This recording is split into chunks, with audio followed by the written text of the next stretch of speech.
Hello everyone. Welcome back to STS, Science, Technology, Economy, Strategy 등을 고민하는 곳입니다. 이태원 할로윈 압사 사고로 안타깝게 사망하신 157명의 명복을 빌고요. 유족들의 슬픔에 깊은 위로를 드립니다. 부상당하신 197분 조속한 쾌유와 일상 복귀를 기원드립니다. 배경사진처럼 용산 소방서장 최성범님이 업무상 과실치사상 피의자로 특수본이 입건하였다는 그 소식에 동료 소방관 분들하고 그분들이 이제 불공정 수사라고 매우 분노하는 것 같고요. 또 많은 국민들도 비슷한 그런 생각인 것 같습니다. 이유는 당시 사고 현장에서 처음부터 끝까지 헌신적으로 구조 활동을 다 한 분으로 이렇게 기억되기 때문입니다. 뒤에서 보는 것처럼 용산 경찰서장 이임재와는 너무나 대조되는 거 아닙니까? 충신 최성범과 역적 이임재 이렇게 대조가 되는 것 같습니다. 이임재도 업무상 과실치사상죄로 지금 입건되었다니까 같은 평가를 받는다는 게 지금 분노의 원인 중 하나일 것이다 이런 생각도 듭니다. 충신 최성범과 역적 이임재가 같은 업무상 과실치사상죄로 입건됐다는 겁니다. 이것도 분노를 더 촉발시키는 것 같습니다. 저는 당시 현장에 있었던 그 소방대원들, 또 경찰분들, 또 의료진 여러분들 헌신의 노력을 다 하신 것으로 이렇게 알고 있고요. 그 헌신에 감사드리는 마음입니다.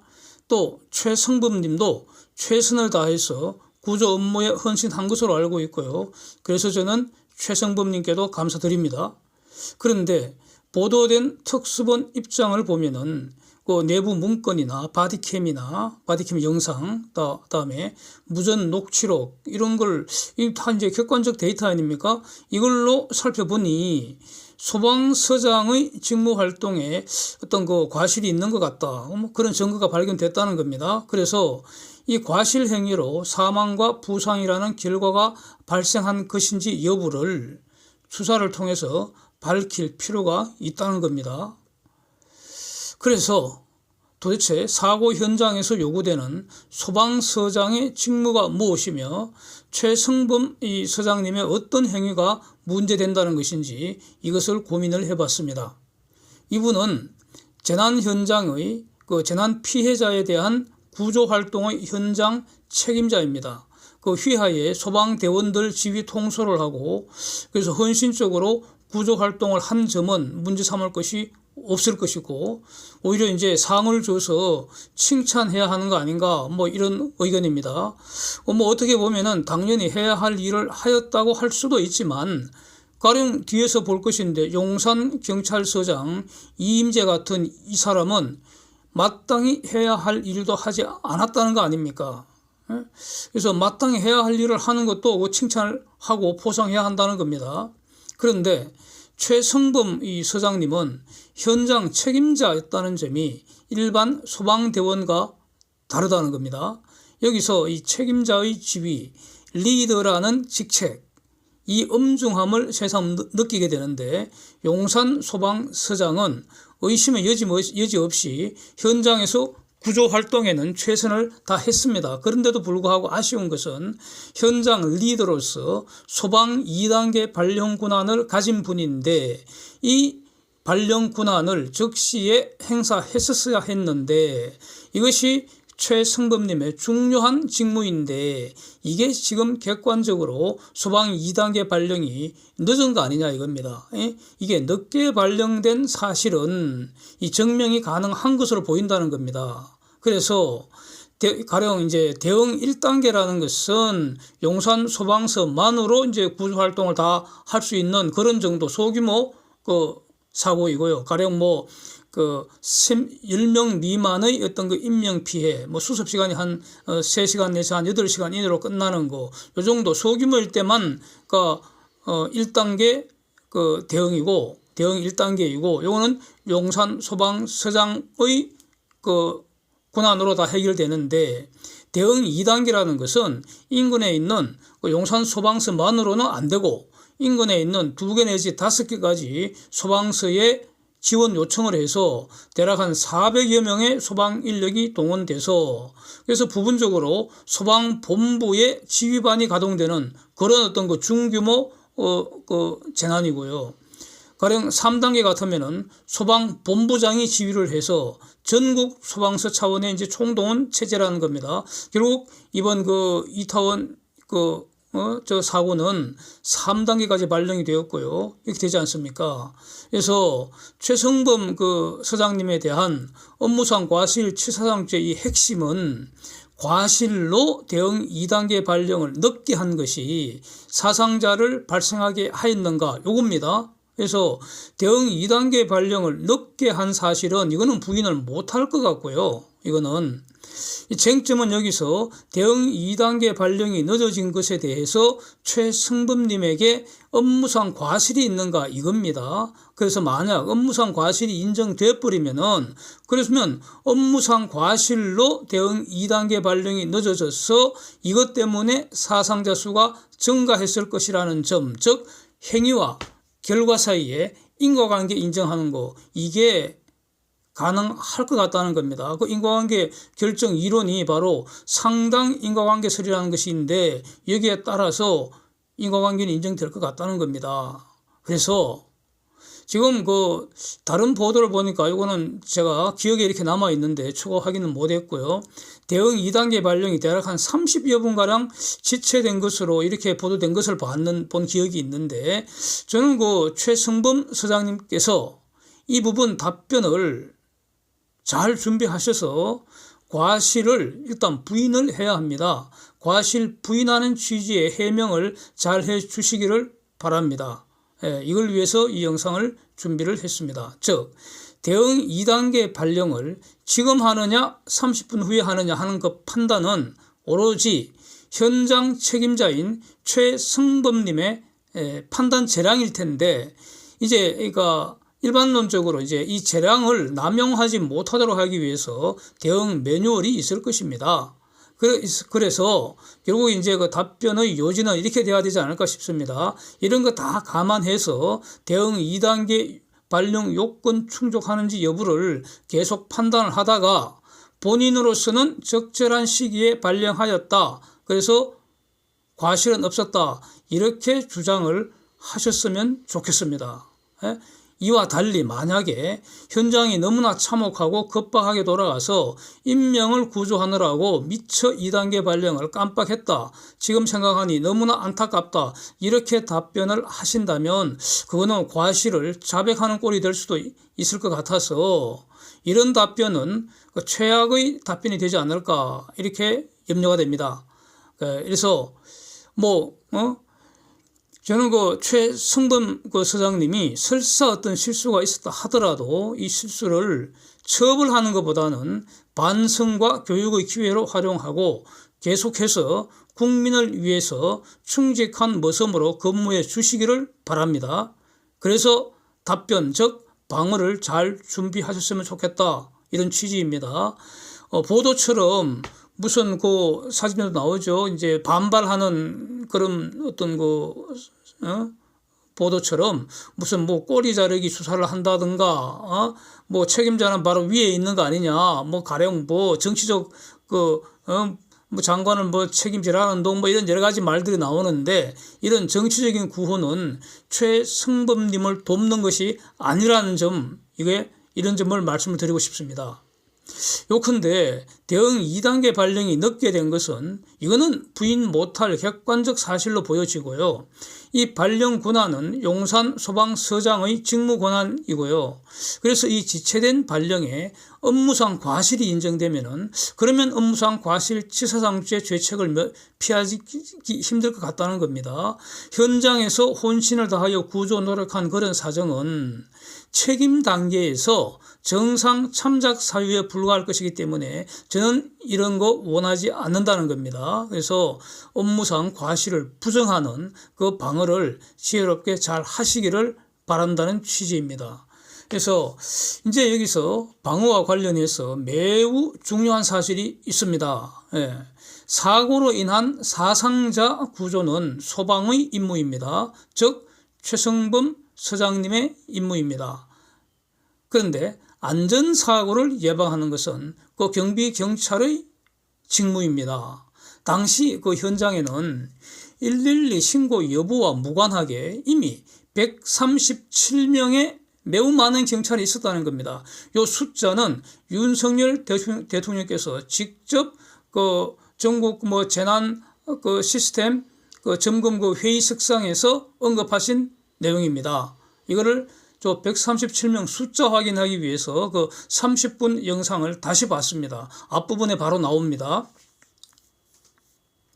그래서 저 137명이라는 숫자는 사실 적은 숫자가 아닙니다. 저 정도면은 이태원역 1번 출구에서 새로운 인파 유입을 차단하고 엔드 그 1번 출구 딱 막아서 일로 사고 날 위험이 높으니까 너무 위험하니까 오지 마시라. 3번이나 4번 출구로 나가시라. 이렇게 유도할 수 있다는 겁니다. 예? 그렇게 했어야 되고요. 현장 경찰이 했어야 되고 할 수 있고요. 엔드 도로를 차단을 해서 골목에 밀집된 인파가 자연스럽게 도로로 피난하도록 유도했어야 되고 또 유도하기에 충분한 인력이라는 겁니다. 그래서 이런 조치를 제대로 했으면 사고 발생하지 않았을 것이다. 저는 이렇게 봅니다.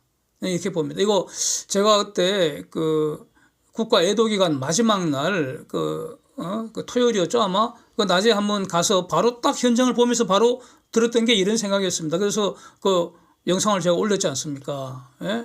예, 이런 의견이 현재는 이게 가장 정답이라고 봅니다. 예.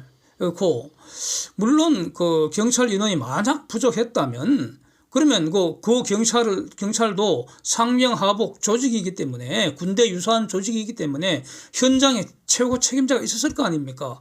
그분이 적절한 그 경로를 통해서 인원 증강 요청을 했었어야 되고요. 하면 되는 것이고요. 뭐 그런 거 아닙니까? 예, 그래서 이게 안 되었다는 것이 핵심 아니겠습니까? 그러니까 소방서장은 이러한 그 조치가 취해져서 추가적인 사상자가 발생하지 않았다면, 즉 안전사고가 확대되지 않았다면은 대응 1단계로도 대응할 수 있을 거 아닌가, 요 판단하느라고 시간이 좀 지체됐다, 이런 항변이 가능하지 않을까, 이런 의견입니다. 예, 그래서 이제 그 이거는 경찰과 소방 간의 어떤 그 책임 전가나 공방 이런 문제가 전혀 아닙니다. 전혀 아닙니다.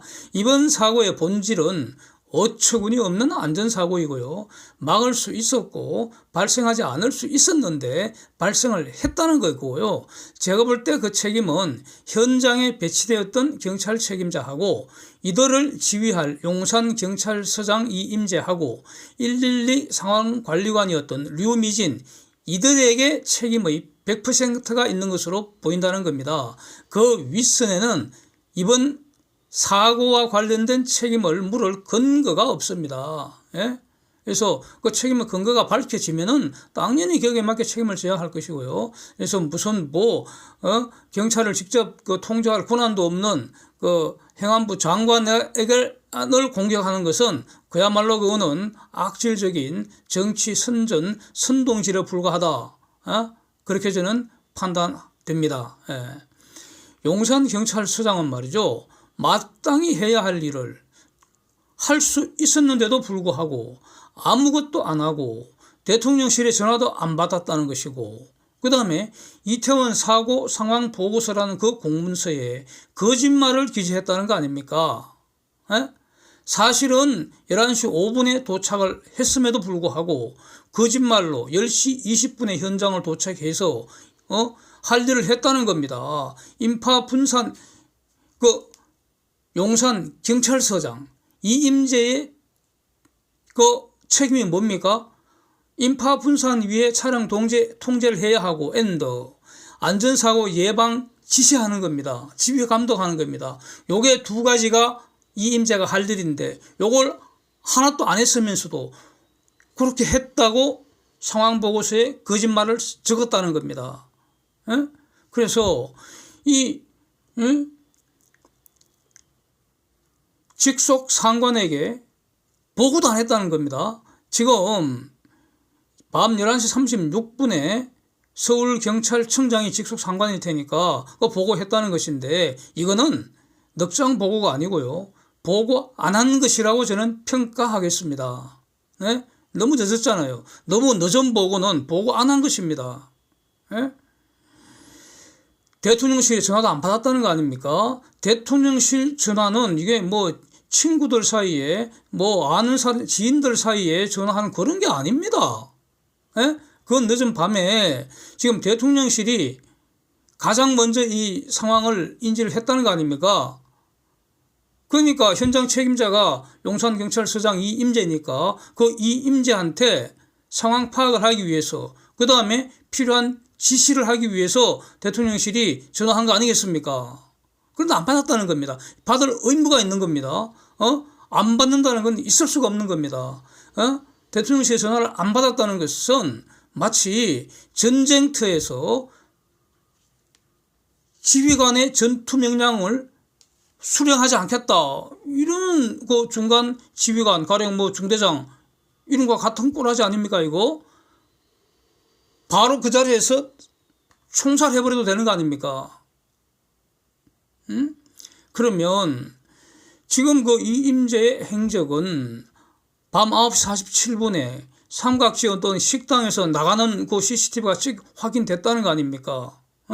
그런데 무려 1시간 18분을 길거리에서 허비를 했다는 거죠. 이건 아마 고의로 도로를 빙글빙글 돌아다니면서 무슨 짓을 한 것 같은데 도대체 무슨 짓을 했는지 궁금합니다. 누구와 무슨 짓을 했는지. 예? 공적 보고는 안 하고 누군가에게 사적 보고를 하고 그 누군가로부터 사적 지시를 받은 거 아니냐 이거죠. 그 패거리가 있을 거 아닙니까? 허위 공문서 작성을 했다면 이임재가 직접 쓰지는 않았을 거 아닙니까? 허위 공문서에 거짓말로 적어놓은 그 누군가가 있을 거 아닙니까? 그 놈이 이임재와 같은 편 아닙니까? 공범들이죠. 그래서 이 길거리에서 시간 다 허비하면서 밤 11시 5분에야 이태원 파출소에 도착했다는 것인데, 예? 그래서 밤 11시 36분에야 서울경찰청장에게 최초 보고했다는 겁니다. 그래서 이거는 넉장 보고가 아니고 아예 보고를 안 한 것으로 평가하는 것이 맞고요. 여기서 보십시오. 이 보고를 들은 서울경찰청장은 어떻게 대응했는가? 바로 현장으로 가장 빠른 시간 내로 출발해서 도착했고요. 그 이동하면서 전화로 필요한 모든 지시를 다 했다는 거 아닙니까? 핵심은 경찰 기동대 바로 파견 지시하는 것이죠. 그래서 그렇게 됐다는 거 아닙니까? 이게 정상 아닙니까? 예? 서울경찰청장이 하는 것이 정상이고요. 마땅히 용산경찰서장도 이 비슷하게 했어야 하는데 안 했다는 겁니다. 예? 제가 그래서 삼각지에서 이태원 사고 현장까지 직접 그때가 11월 8일인데 오후 한 6시경에 그 정도면 깜깜하지 않습니까? 제가 직접 한번 걸어봤습니다. 너무나 이게 황당한 사건이어서 이걸 직접 확인하기 위해서 제가 일부러 가서 걸어봤습니다. 제가 걸었던 궤적이 사진처럼 산길샘이라는 등산 어플에 기록된 그 내용입니다. 삼각지에서 녹사평역까지 1100m 10분 걸렸고요. 걸어갈 때 녹사평역에서 이태원역 1번 출입구까지 600m인데 5분 걸렸습니다. 걷는 시간은 15분 걸렸고요. 다만 그 녹사평역 지나갈 때고 90m 구간인데 그게 신호 대기가 걸렸고요. 그 다음에 저는 걸어가면서 인증사진을 남겼습니다. 버스 특정 지점 인증사진 그 사진 촬영하고 이렇게 합쳐서 한 5분 더 걸려서 그 어플에는 총 20분이 걸렸는데 즉 20분도 안 걸리는 구간이고요. 이임재는 저보다 훨씬 젊은 사람일 테고 현직 경찰이니까 경찰이는 거 본질적으로 힘쓰는 그런 직업 아닙니까? 예? 무력을 쓰는 체력을 쓰는 직업이기 때문에 이임재는 저보다 더 빨리 걸을 수 있을 것이고 또 걸을 수 있어야 합니다. 필요하면 달릴 수도 있고요. 그리고 걸어가면서 전화로 보고도 받아야 되고 또 전화 지시도 해야 하는 거 아닙니까? 예? 그래서 이임재가 정말로 최선을 다했다면은 대략 10시경에 현장에 도착해서 즉시 인파 유입 차단하고 도로 통제했다면 사고는 일어나지 않았을 것이다. 저는 이렇게 확신이 됩니다. 예? 그 다음에 112 그 상황관리관 했던 그 류미진이라는 이 여자도 이임재와 결국 같은 책임을 질 수밖에 없다고 봅니다. 사고 위험을 알리는 그 112 신고 전화가 빗발쳤지 않습니까? 그래서 정상적인 상황이라면은 그런 그 비상 상황 파악해서 즉시 상관에게 보고하고요. 서울경찰청장 아닙니까? 상관에게. 필요하면 경찰청장에게 또 보고하고요. 그건 뭐 문자 보내고 그럴 정도가 아니고, 모든 조치를 다 취했어야죠. 안 했잖아요. 늦었잖아요. 늦은 건 안 한 겁니다. 그렇게 류미진이 자기 일을 다 했다면, 그러면 훨씬 더 이런 시간 내에 안전사고 예방조치, 즉 인파 유입을 방지하고 도로 통제 요거 했더라면은 이 안전사고는 발생하지 않았을 것이라는 겁니다. 그래서 여기서 이 임재와 류미진의 직무유기는 사람을 죽인 흉기가 되었다는 겁니다. 사람을 죽인 도구가 되었다. 사람을 죽인 수단이 되었다는 겁니다. 이렇게 평가가 된다는 겁니다. 살인죄는 사람을 살해하면 성립하는 것이고요. 그 사람을 살해하는 수단이나 방법은 묻지를 않습니다. 칼로 찌르건 총으로 쏘건 목을 조르건 불에 태우건 아니면 직무유기와 사상자 발생 사이에 인과관계가 있다면 그러면 직무유기가 살인의 수단이 될 수 있다는 겁니다. 이것이 바로 부작위 살인죄 또는 간접살인죄 그 논리 아니겠습니까? 그래서 이임재와 류미진은 업무상 과실치사상죄가 아니라 살인죄로 처단받는 것이 마땅하고요. 죄책이 너무나 무겁고 직무유기 정도가 너무나 심대하기 때문에 사형 집행돼야 한다고 봅니다. 피해자 인권을 보호하는 대한민국이 되기 위해서 사형 집행되어야 한다고 봅니다. 사형수는 사형 집행돼야 한다는 입장입니다. 범죄자는 책임에 비례하여 처단되어야 하기 때문에 그러나 다만 그 처단되는 과정에서도 피고인의 인권도 존중하자는 것이지 범죄 피해자 인권 보장이 당연한 기본 전제 아니겠습니까? 사망한 피해자의 정의는 피해는 피, 목숨에는 목숨으로 갚는 것이 원칙입니다. 이것은 서해에서 해양수산부 공무원이 북한 공산군에게 사살, 소각되도록 방치하고 그 후에 월북 조작까지 한 그 잔인한 살인자 문재인과 그 공범들에게도 대통령직의 직무유기가 살인의 수단이 된 것으로 그래서 지금 동일한 구조라고 저는 생각이 됩니다. 그래서 문재인과 그 공범들도 부작위 살인죄로 사형이 집행돼야 한다. 저는 이런 의견입니다. Thanks for watching. See you next.